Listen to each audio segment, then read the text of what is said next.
Dear students, നമ്മുടെ advanced corporate അക്കൗണ്ടിങ്ങിൻ്റെ third module 3 accounting for taxation നമ്മൾ ലാസ്റ്റ് ക്ലാസ്സിൽ സ്റ്റാർട്ട് ചെയ്തിട്ടുണ്ടായിരുന്നു. ദെൻ അതിൻ്റെ ഒരു ഇൻട്രൊഡക്ഷൻ അല്ലെങ്കിൽ ആ ഒരു മൊഡ്യൂളിനെ കുറിച്ച് ജനറൽ ആയിട്ട് കുറച്ച് കാര്യങ്ങൾ പറഞ്ഞു. എന്താണ് ഇൻകം ടാക്സ്, അതേപോലെ ഇൻകം ടാക്സിൻ്റെ രണ്ട് കോമ്പണൻസ് ആണ്, 2 കോമ്പണൻസ് ആണ് കറണ്ട് ടാക്സും ഡെഫേർഡ് ടാക്സും. കറണ്ട് ടാക്സ് എന്താണ്, ഡെഫേർഡ് ടാക്സ് എന്താണ്, current tax asset, current tax liability, deferred tax asset, deferred tax liability, ആ എല്ലാ എലമെൻറ്റുകളും ഓരോന്നും എന്താണെന്ന് നമ്മൾ പറഞ്ഞു. അതിൻ്റെ റെസ്പെക്റ്റീവ് ആയിട്ടുള്ള ജേർണൽ എൻട്രീസ് എന്തൊക്കെയാണെന്ന് നമ്മൾ പറഞ്ഞു ഇല്ലേ. അപ്പോൾ അതിൻ്റെ ഒരു കണ്ടിന്യൂവേഷൻ എന്നുള്ള രീതിയിൽ നമ്മുടെ മൊഡ്യൂളിലോട്ട് നമ്മൾ എൻ്റർ ചെയ്യുകയാണ്. ഇൻകം ടാക്സ് നമ്മൾ പറഞ്ഞ പോലെ അക്കൗണ്ടിങ് ഫോർ ടാക്സേഷൻ ആണ് നമ്മുടെ മൊഡ്യൂള്. അതിലാദ്യം ഇൻകം ടാക്സ് എന്ന് പറഞ്ഞാൽ നമുക്കറിയാം, നമ്മുടെ സെൻട്രൽ ഗവൺമെൻറ് ഡയറക്റ്റ് ആയിട്ട് ഇമ്പോസ് ചെയ്യുന്ന ഒരു ടാക്സ് ആണ്. ഗവൺമെൻറ്റിൻ്റെ one of the major source of revenue ആണ്.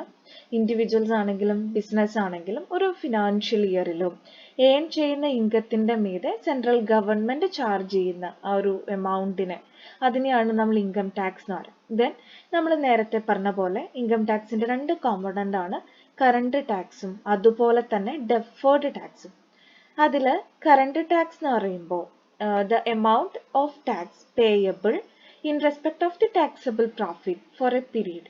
ഒരു പെർട്ടിക്കുലർ പീരീഡിൽ ടാക്സബിൾ പ്രോഫിറ്റിൻ്റെ മീതെ കൊടുക്കേണ്ടി വരുന്ന എമൗണ്ടിനെയാണ് നമ്മൾ കറണ്ട് ടാക്സ് എന്ന് പറയുന്നത്. അത് നമ്മൾ ഓൾറെഡി പറഞ്ഞു കഴിഞ്ഞിട്ടുള്ള കാര്യമാണ് ഇൻട്രൊഡക്ഷനിൽ. ദെൻ അതേപോലെ തന്നെ ഡെഫേർഡ് ടാക്സ് എന്ന് പറഞ്ഞിട്ടുണ്ടെങ്കിൽ നമ്മൾ ഡിലേ ചെയ്തിട്ടുള്ള അല്ലെങ്കിൽ പോസ്റ്റ്പോൺമെൻറ്റ് ചെയ്തിട്ടുള്ള ആ ഒരു എമൗണ്ട്, അതിനെയാണ് ഡെഫേർഡ് ടാക്സ് എന്ന് പറയുക. അത് ഡെഫേർഡ് ടാക്സ് അസറ്റ് ആവാം, ഡെഫേർഡ് ടാക്സ് ലയബിലിറ്റി ആവാം. Deferred in the sense delay ചെയ്യുക അല്ലെങ്കിൽ അത് പോസ്റ്റ്പോൺ ചെയ്യുക, ആ ഒരു ഇതിനെയാണ് ഡെഫേർഡ് ടാക്സ് എന്ന് പറയുന്നത്. ഓക്കെ, അതും നമ്മൾ ലാസ്റ്റ് ക്ലാസ്സിൽ പറഞ്ഞിട്ടുള്ളതാണ്. Then basic concepts of current tax and deferred tax. Deferred ടാക്സും കറണ്ട് ടാക്സും ആയിട്ട് അസോസിയേറ്റ് ചെയ്ത് വരുന്ന കുറച്ച് ബേസിക് കോൺസെപ്റ്റ്സ് അല്ലെങ്കിൽ കുറച്ച് ബേസിക് വേർഡ്സ് ടേംസ് ആണ് നമ്മൾ പറയണത്. അതിൽ ഫസ്റ്റ് ടേം വന്നിട്ട് അക്കൗണ്ടിങ് പ്രോഫിറ്റ് എന്ന് പറഞ്ഞിട്ടുണ്ടെങ്കിൽ ഒരു ബിസിനസ് ഓർഗനൈസേഷൻ അല്ലെങ്കിൽ ഒരു കമ്പനി ഒരു ഫിനാൻഷ്യൽ ഇയറിൽ ഏൺ ചെയ്തിട്ടുള്ള അല്ലെങ്കിൽ ഒരു ഫിനാൻഷ്യൽ ഇയറിൽ ആ ഒരു കമ്പനിയുടെ profits or loss before deducting tax expenses, tax കുറയ്ക്കുന്നതിന് മുന്നേയുള്ള ടാക്സ് എക്സ്പെൻസസ് ഡിഡക്റ്റ് ചെയ്യുന്നതിന് മുന്നേയുള്ള പ്രോഫിറ്റിനെയാണ് അക്കൗണ്ടിങ് പ്രോഫിറ്റ് എന്ന് പറയുക. ഇനി ടാക്സബിൾ പ്രോഫിറ്റ് അല്ലെങ്കിൽ ടാക്സബിൾ ലോസ് എന്ന് പറഞ്ഞിട്ടുണ്ടെങ്കിൽ ഏത് എമൗണ്ടിന്റെ മീതെയാണോ ടാക്സ് ചാർജ് ചെയ്യണത്, ടാക്സ് കമ്പ്യൂട്ട് ചെയ്യണത്, അതാണ് ടാക്സബിൾ പ്രോഫിറ്റ്. അക്കൗണ്ടിങ് പ്രോഫിറ്റ് എന്ന് പറയുന്നത് ടാക്സ് എക്സ്പെൻസസ് ഡിഡക്റ്റ് ചെയ്യുന്നതിന് മുന്നേ ഉള്ളതാണ്. ടാക്സബിൾ പ്രോഫിറ്റ് എന്ന് പറഞ്ഞിട്ടുണ്ടെങ്കിൽ ഇൻകം ടാക്സ് നമ്മൾ ചാർജ് ചെയ്യുന്ന ദാറ്റ് പ്രോഫിറ്റ് അല്ലെങ്കിൽ ഒരു എമൗണ്ട്. ഇനി ടാക്സ് എക്സ്പെൻസസ് എന്ന് നമുക്ക് കാണാം. ടാക്സ് എക്സ്പെൻസസ് എന്ന് പറഞ്ഞിട്ടുണ്ടെങ്കിൽ the aggregate amount included in the determination of the profit or loss for the period. Tax expenses അല്ലെങ്കിൽ ടാക്സ് ഇൻകം എന്ന് പറയും.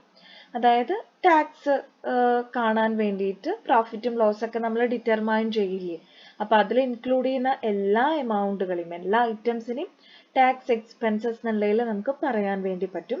ദെൻ ഡെഫേർഡ് ടാക്സ് അസറ്റ് എന്ന് പറഞ്ഞിട്ടുണ്ടെങ്കിൽ ഫ്യൂച്ചറിൽ നമ്മൾ recover ചെയ്യണതാണ്.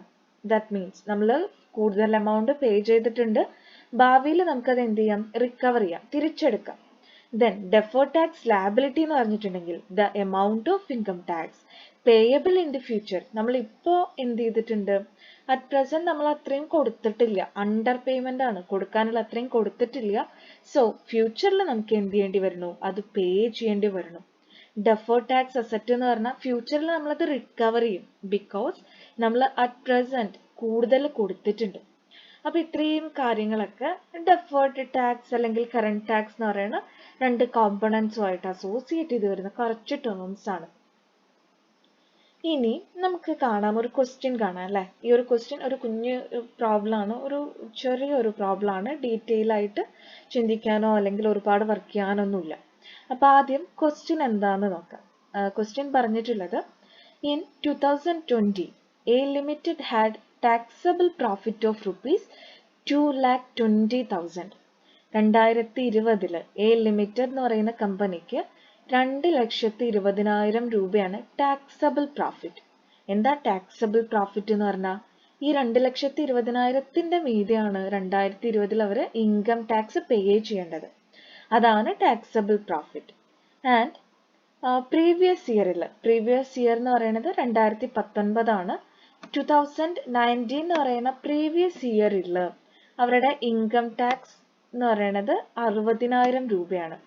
In the previous year, that means 2019, income tax on 2019 profit had been estimated as rupees 60,000. 60,000 രൂപയാണ് 2019 income tax. And any under or over payments are not settled until the following year's tax payment is due. ഇതുവരെ under പേയ്മെന്റ്സും over പേയ്മെന്റ്സും ഒന്നും settle ചെയ്തിട്ടില്ല. അതായത് നമ്മൾ recover ചെയ്തിട്ടുമില്ല, അത് pay ചെയ്തിട്ടുമില്ല, അത് തിരിച്ചടച്ചിട്ടുമില്ല. So under and over payments ഒന്നും സെറ്റിൽ ചെയ്തിട്ടില്ല. Then what would be the tax payable and the tax charge for 2020 if the tax due on 2019 profits was subsequently agreed with the tax authorities? A 70,000, B 50,000, 70,000 50,000.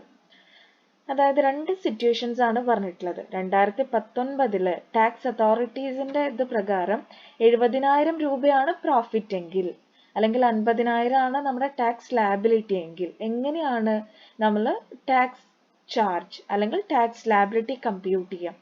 Then one more information തന്നിട്ടുണ്ട്. Tax rate എന്ന് പറയുന്നത് എത്ര percentage ആണ്?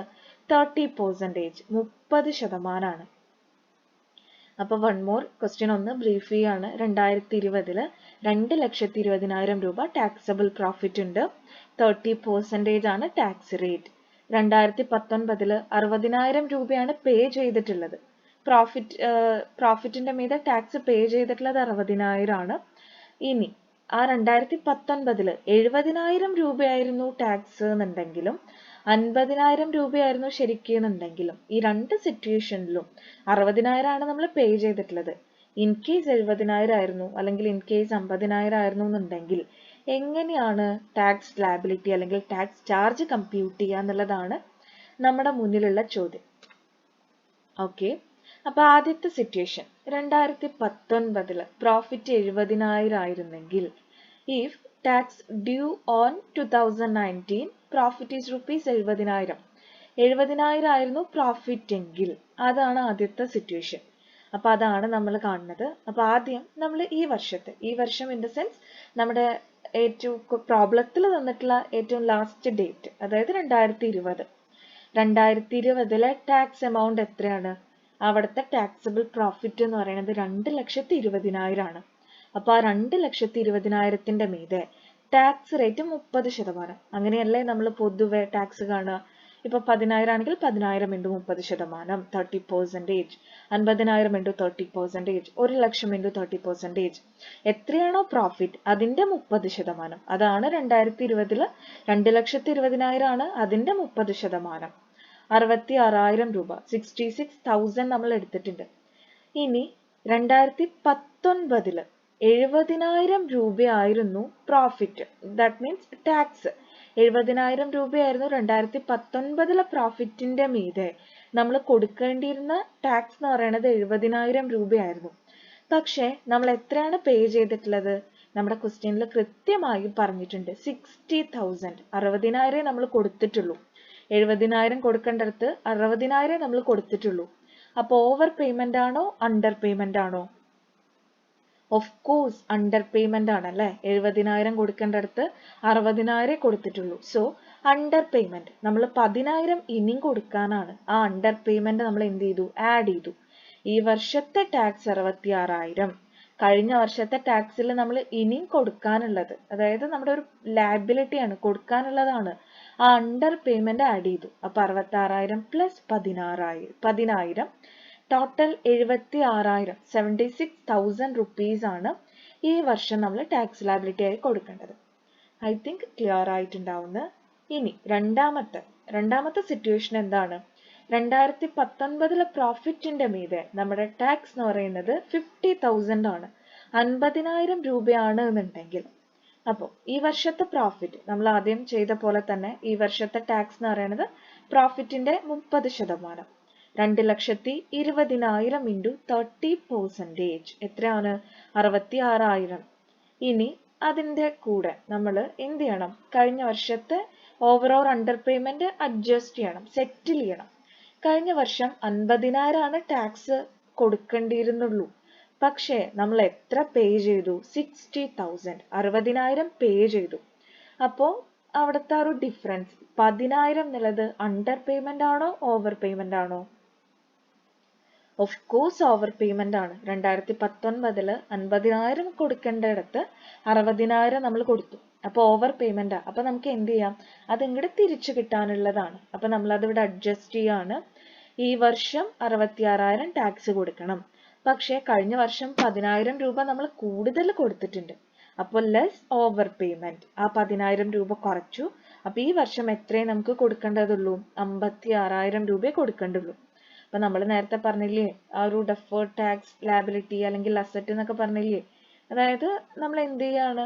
Adjust ചെയ്യാണ് നമ്മുടെ tax liability അല്ലെങ്കിൽ നമ്മുടെ കഴിഞ്ഞ വർഷത്തെ അണ്ടർ അല്ലെങ്കിൽ ഓവർ പേയ്മെന്റ്സിന് അഡ്ജസ്റ്റ് ചെയ്യാം.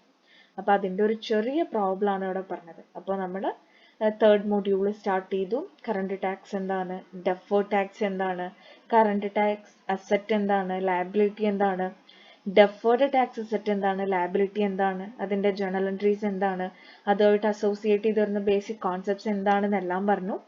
ദെൻ ഫൈനലി ഒരു ചെറിയൊരു പ്രോബ്ലം നമ്മൾ വർക്ക്ഔട്ട് ചെയ്തു. ടാക്സ് ചാർജ് ലാബിലിറ്റി കാണേണ്ടത്, അണ്ടർ ആൻഡ് ഓവർ പേയ്മെന്റ്സിന് അഡ്ജസ്റ്റ് ചെയ്യേണ്ടത്.